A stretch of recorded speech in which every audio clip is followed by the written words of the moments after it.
Illegal immigrants are swarming Chicago. It's like the city's trying to replace everyone that gets murdered there. But there might be a problem with that plan because the citizens of Chicago are absolutely livid. Welcome to America Uncovered. I'm Chris Chappell.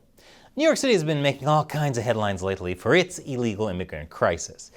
I guess Chicago was getting jealous because now it's demanding its time in the spotlight. Chicago, a sanctuary city like New York City, is drowning in illegal immigrants. Remember how Chicago's O'Hare Airport got absolutely packed with illegal immigrants earlier this summer? Well, that never really ended.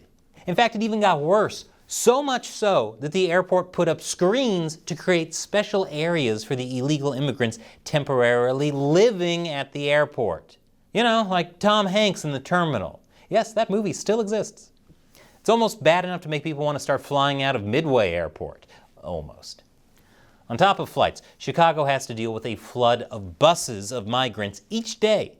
As of this recording, more than 20,000 migrants have arrived in Chicago in the last 14 months, arriving on buses from states like Texas, shown here. From Texas toast to deep dish Chicago pizza, I'm surprised these immigrants have the energy to keep traveling, because 2 bites of either of those, and I need a 6-day nap. Shelters are so overwhelmed that illegal immigrants are flooding more than just Chicago's airports. Chicago's police stations are packed with reportedly over 3,300 illegal immigrants, along with an untold number of homeless people, all of them waiting for shelter openings. The concerns are many. As of right now, there's still more than 3,000 migrants living in the city's airports and at police stations around the city, with more being bussed in from Texas every day.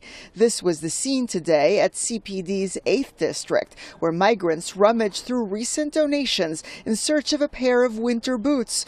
But what comes next, and when will it end? As winter draws near, the city is in a race against time to find even more shelters for illegal immigrants. Chicago Mayor Brandon Johnson has reportedly been mum on a potential migrant shelter at a shuttered downtown Chicago museum. But if there's a go-ahead, let's just hope migrants don't run into trouble with Teddy Roosevelt during their nights at the museum. Let's also hope they don't get put in an abandoned family entertainment center, because then they'd have an even worse time during their 5 nights at Freddy's. In the meantime, Chicago's rushing to deploy winterized camps. Tents are already being erected outside Chicago police stations. But more tents are already in the works.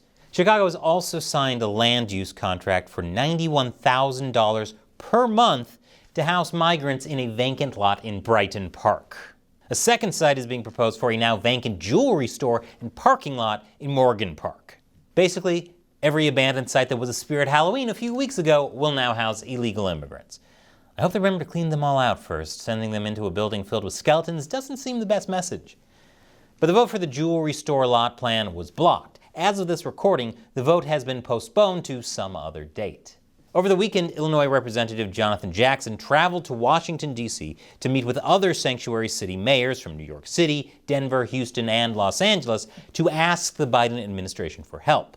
More specifically, $5 billion in federal funding. Wait, you get federal funding if you're a sanctuary city? In that case, my apartment is a sanctuary city. Where's my billions, Biden? When Jackson came back, he called for the rest of Illinois to step up to Chicago's aid. First of all, the state of Illinois is a sanctuary state. Chicago's a sanctuary city. This is not Chicago's burden alone. Some of these persons ought to be given the opportunity, both our residents and some of the migrants, to go to other parts of the state. Sanctuary cities calling governors that ship illegal immigrants away racist and eventually trying to ship illegal immigrants away themselves? Name a more iconic pair. People in Illinois aren't exactly thrilled to have to deal with the flood of illegal immigrants. In fact, they're absolutely pissed. I'll tell you more after the break. Welcome back. Chicago's already at a breaking point thanks to the illegal immigrant crisis, even though it's only getting a fraction of what New York City's getting, which in turn is only a fraction of what southern border states are getting. The incoming illegal immigrants are already too much for Chicago residents. All these resources that have not come to us, now you want to overly compensate for people who never lived here before, and we need to be taken care of first and foremost before anything else happens here.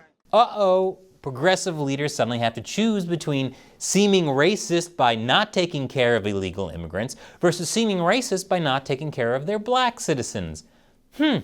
It's almost like virtue signaling doesn't help and only makes things worse. Meanwhile, everyday people in Chicago are just thrilled about plans to expand shelters. Nobody told us.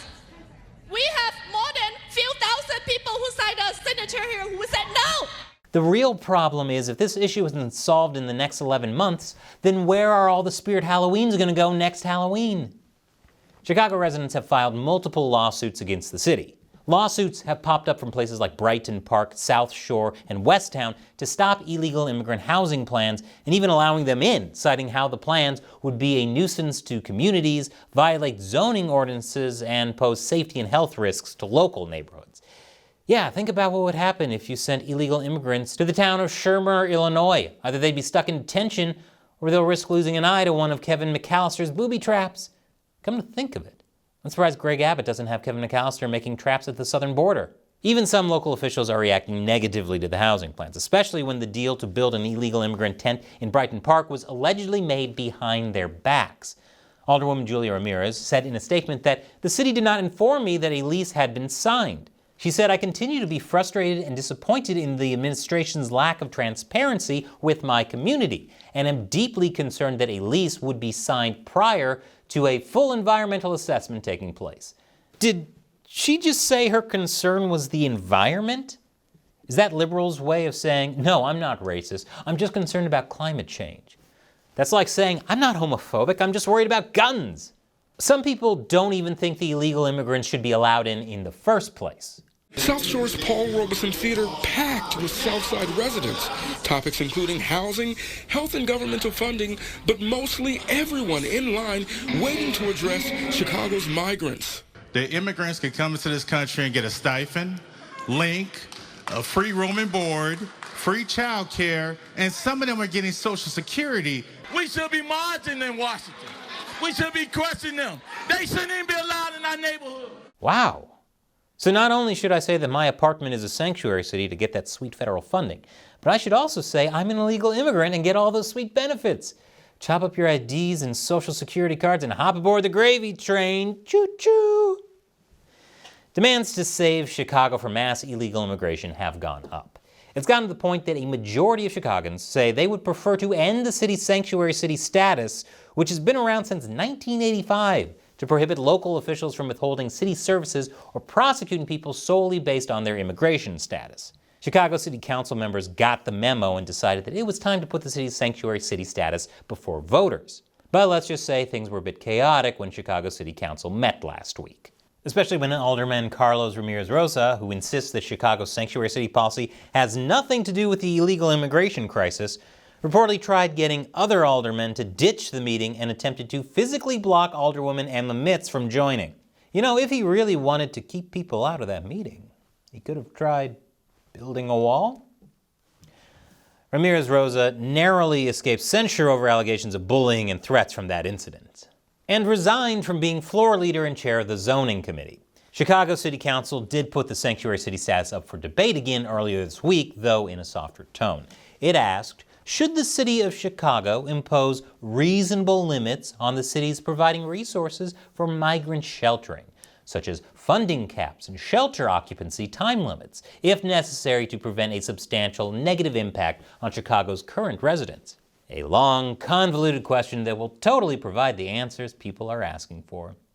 That's like instead of just saying, should we break up? You ask, should this relationship put limits on the amount of emotional resources and time spent with one another, if necessary, to prevent a negative impact on our happiness? Well, when you say it like that, let's just break up. But at least the meeting did something. After all the shouts, tears, and boos, the City Council okayed a far south side migrant tent camp. And I'm sure that was also met with shouts, tears, and boos. The situation is almost bad enough to make people want to flee the city from Midway Airport. Almost. Now I talk about a lot of things on this show that YouTube finds too sensitive.